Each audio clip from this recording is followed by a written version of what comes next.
Hello everyone, welcome to our channel DRX Deepak pharma. दोस्तों, आज की वीडियो काफ़ी इंपॉर्टेंट होने वाली है। इस वीडियो में हम बात करेंगे क्रिस्टलाइजेशन, जो B pharmacy third semester subject pharmaceutical engineering का मोस्ट इंपॉर्टेंट टॉपिक है। तो दोस्तों, इस वीडियो में हम बात करेंगे क्रिस्टलाइजेशन के इंट्रोडक्शन, इसके मैकेनिज्म ऑफ क्रिस्टलाइजेशन एंड इसकी uses, application and factor affecting of crystallization. तो दोस्तों, यह वीडियो काफ़ी इंपॉर्टेंट है और यह टॉपिक भी काफ़ी इंपॉर्टेंट है एग्जाम पॉइंट ऑफ व्यू से। तो चलिए दोस्तों, वीडियो स्टार्ट करते हैं। Crystallization is a technique use for the purification of a substance. एक तरह का ऐसा टेक्निक है जिसको इस्तेमाल किया जाता है purification of substance. A separation technique to separate solid from a solution. एक तरह का सेपरेशन टेक्निक है जो सेपरेट करता है सॉलिड फ्रॉम अ सॉल्यूशन। और क्रिस्टलाइजेशन क्या करता है दोस्तों? It is use to remove impurities from solid and purified it. ये क्या करता है? इम्प्योरिटीज जो होते हैं उसको रिमूव करता है सॉलिड से एंड उसको प्यूरिफाई करता है। क्रिस्टलाइजेशन एक तरह का प्रोसेस है by which a solid forms where the atom और molecules are highly organize into a structure known as crystal. तो क्या एक तरह का ऐसा प्रोसेस है जहाँ पे सॉलिड फॉर्म होता है वेयर एटम एंड जो मॉलिक्यूल्स होते हैं हाईली ऑर्गेनाइज होते हैं इनटू अ स्ट्रक्चर जिसको हम क्रिस्टल कहते हैं। तो दोस्तों, अब हम बात करेंगे मैकेनिज्म ऑफ क्रिस्टल के बारे में। तो मैकेनिज्म ऑफ क्रिस्टल समझने से पहले मैं आपको एक ओवरव्यू बताता हूँ क्रिस्टलाइजेशन के मैकेनिज्म का।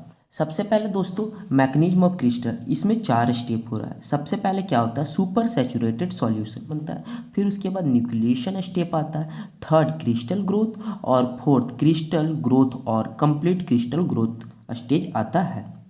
यहाँ क्या हो रहा है? नॉन इक्विलिब्रियम स्टेट से किस स्टेट में जा रहा है? इक्विलिब्रियम स्टेट में जा रहा है। यहाँ देख सकते हो super saturated solution. Super saturated मतलब होता क्या? सबसे पहले सॉल्यूशन क्या है? सॉल्यूशन क्या होता है? सॉल्यूट एंड सॉल्वेंट का कम्युनिकेशन को हम सॉल्यूशन करते हैं, मतलब मिक्सचर को हम सॉल्यूशन करते हैं। अब यहाँ पे सैचुरेटेड, सैचुरेटेड क्या है? आप सैल्यूट समझ लो। ये दोनों को मैक करना, मतलब सुपर सैचुरेटेड हम कैसे बनाएंगे वो बता रहा हूँ। सुपर मतलब क्या होता है? मैक्सिमम, जिसमें मैक्सिमम सैल्यूट प्रेजेंट हो तभी तो सुपर सैचुरेटेड सॉल्यूशन हमारा फॉर्म होगा। तो अब ये कैसे होगा? तो दोस्तों, इसका हम ऑब्टेन कैसे कर सकते हैं सुपर सैचुरेटेड सॉल्यूशन? इसको हम एक्सेस हीट देंगे, मतलब इपोपरेशन मेथड ऑफ क्रिस्टलाइजेशन। यहाँ क्या होगा? इपोपरेशन मेथड ऑफ क्रिस्टलाइजेशन। यहाँ क्या होगा? इंक्रीज करेंगे हीट अपने सॉल्यूशन में, तब ये सुपर सैचुरेटेड सॉल्यूशन देगा।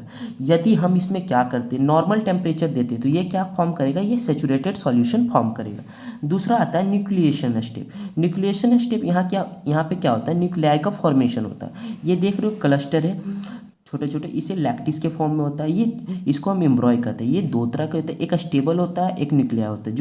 जो स्टेबल होता है उसको न्यूक्लियाई कहते हैं और एक अनस्टेबल होता है। आपका कौन सा स्टेप आएगा? Crystal growth. जहाँ पे क्या होगा? क्रिस्टल का ग्रोथ होगा। ये कब होता है? जब हमारा न्यूक्लियाई स्टेप स्टॉप हो जाता है तब क्रिस्टल ग्रोथ स्टार्ट होता है। एट द लास्ट आपका कंप्लीट ग्रोथ ऑफ क्रिस्टल का फॉर्मेशन होता है। हमने दोस्तों अभी आपको ओवरव्यू बता दिया क्रिस्टलाइजेशन का। अब हम देखते हैं कैसे इसका मैकेनिज्म चल रहा है। सबसे पहले ये सॉल्यूशन है, सैचुरेटेड और अनसैचुरेटेड। तो समझ लो एक सॉल्यूशन है, ठीक है। यहाँ पे क्या है? कूलिंग ऑफ सॉल्यूशन कर सकते हैं, इवेपोरेशन ऑफ सॉल्वेंट, मतलब हम टेम्परेचर इंक्रीज करके भी कर सकते हैं, टेम्परेचर डिक्रीज करके भी कर सकते हैं और एडिटिव्स ऐड करके भी हम सुपर सैचुरेटेड सॉल्यूशन ऑब्टेन कर सकते हैं। यहाँ क्या हो रहा है? जो पार्टिकल, आयंस, एटम और मॉलिक्यूल्स है वो अरेंज्ड है। यहाँ फिर उसके बाद क्या होता है? जो एडिशन ऑफ क्रिस्टल और ब्रेकिंग ऑफ वीक क्रिस्टल। यहाँ क्या होता है? एडिशन होता है क्रिस्टल का या ब्रेकिंग होता है वीक क्रिस्टल का, जिसके कारण ये क्या फॉर्म करते हैं? लूज एग्रीगेट्स आपस में फॉर्म करते हैं। इसके बाद यहाँ क्लस्टर फॉर्म हो रहा है। क्लस्टर फॉर्म हो रहा है, ये मतलब न्यूक्लियाई प्रोसेस में अभी जा रहा है। तो यहाँ पे क्लस्टर फॉर्म हो रहा है। तो यहाँ देख सकते हो एम्ब्रॉयड लैटिक्स अरेंजमेंट हुआ, यहाँ न्यूक्लियाई का फॉर्मेशन हो गया, न्यूक्लिएशन हो गया, ठीक है।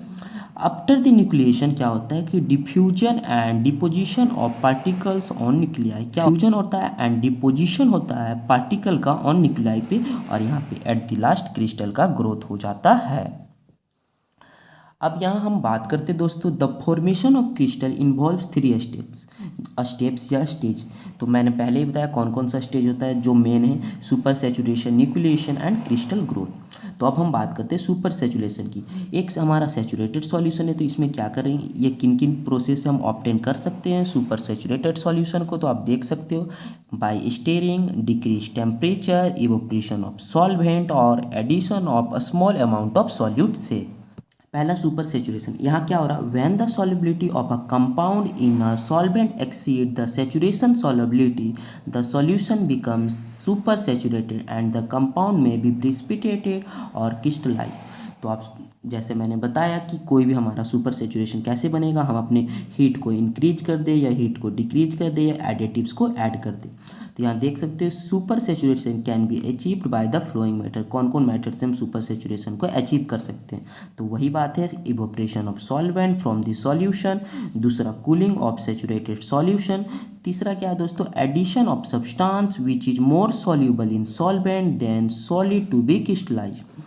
अब दूसरा स्टेप आता है हमारा जो न्यूक्लिएशन होता है। न्यूक्लिएशन क्या है, एक तरह का ऐसा प्रोसेस है जहाँ पे न्यूक्लिया का फॉर्मेशन हो रहा है। एक लिक्विड है जहाँ पे न्यूक्लिएशन हुआ, क्रिस्टल हुआ। तो ये कैसे कैसे बनता है, पहले क्लस्टर फॉर्म होगा, फिर एम्ब्रॉय फॉर्म होगा, फिर क्रिस्टल फॉर्म होगा। यहाँ क्या है, nucleation refer to the birth of very small bodies of molecules. यहाँ क्या होता है, बर्थ होता है very small bodies of molecule, जिसको हम एम्ब्रॉय करते हैं। From which the crystal form, वो क्या करता है, क्रिस्टल को फॉर्म करता है, जिसको हम न्यूक्लिएशन कहते हैं। यहाँ क्या हो रहा है, when the solute particle molecules atom और ions moves and collide over each other they form aggregates. जहाँ पे मैं दिखाया कि आपका लूज एग्रीगेट्स बन रहा है। दे एग्रीगेट्स आर कॉल्ड क्लस्टर। जो एग्रीगेट्स बन रहा है उसको हम क्या बोलते हैं, क्लस्टर बोलते हैं। These are loose aggregate disappear quickly. ये क्या होता है, डिसअपियर हो जाता है जल्दी से। Some cluster may become so big they may arrange them self in lattice arrangement. कुछ ऐसे क्रिस्टल होते हैं जो बहुत बड़े होते हैं, तो वो अपने से देम सेल्फ लेटिस अरेंजमेंट कर लेते हैं। These body aggregate are called embryo. जो बॉडी एग्रीगेट है हम उसको क्या बोल रहे हैं, एम्ब्रॉय कहते हैं। एम्ब्रॉय are unstable, they may break into the cluster again. जो एम्ब्रॉय अनस्टेबल होंगे वो ब्रेक कर लेंगे क्लस्टर को अगेन।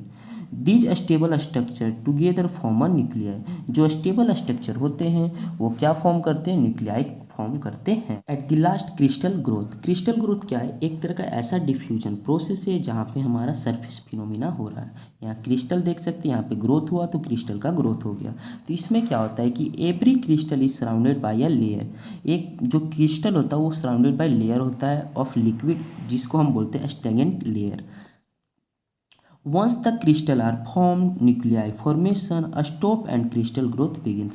जब क्या होगा, क्रिस्टल ग्रोथ फॉर्म होने लगेगा तो न्यूक्लियाई फॉर्मेशन स्टॉप हो जाएगा और क्रिस्टल ग्रोथ बिगिंस स्टार्ट हो जाएगा।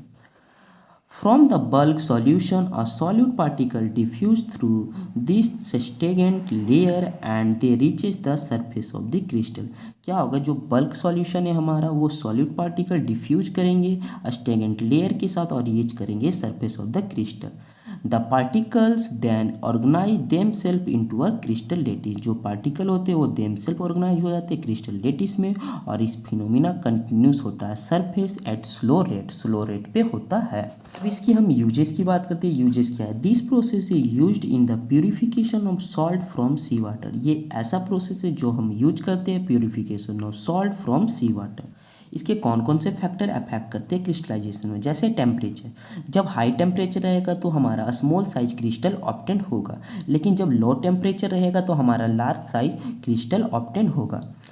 कूलिंग रेट कैसे इंपैक्ट करता है, जब हमारा कूलिंग रेट है जो रैपिड होगा तो उसमें क्रिस्टल साइज डिक्रीज करेंगे, लेकिन जब कूलिंग रेट हमारा स्लो होगा तो उसमें क्रिस्टल साइज इंक्रीज करेगी।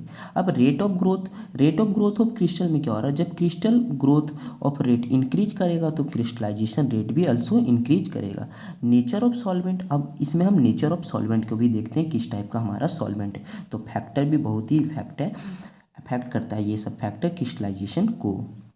अब इसकी हम एप्लीकेशन की बात करते हैं, तो ये क्या करता है, प्यूरिफिकेशन ऑफ ड्रग्स, इम्प्रूव करता है स्टेबिलिटी ऑफ वेरियस ड्रग्स। ये क्या करता है, इम्प्रूव करता है स्टेबिलिटी ऑफ वेरियस ड्रग्स की, इम्प्रूव करता है बायोएबिलिटी को, और इजी है handling and transport and storage के। तो दोस्तों इस वीडियो में हमने बात किया क्रिस्टलाइजेशन के मैकेनिज्म और प्रोसेस और इसके यूजेस, फैक्टर एंड एप्लीकेशन के बारे में। तो आई होप यह वीडियो आप लोगों के लिए हेल्पफुल होगी। तो दोस्तों अगर आप हमारे चैनल पे नए थे तो चैनल को सब्सक्राइब कर लेना, और अगर आपको कोई भी प्रॉब्लम हो तो आप हमें कमेंट बॉक्स में बता सकते हैं, और आप हमें यह भी सजेस्ट कर सकते हैं कि आपको किस टॉपिक पे वीडियो चाहिए, तो मैं वो भी आपकी वीडियो बनाने की कोशिश करूँगा। तो आई होप यह वीडियो आप लोगों के लिए अच्छा होगा। तो please like, share and subscribe, also share with friends. Thanks for watching my video.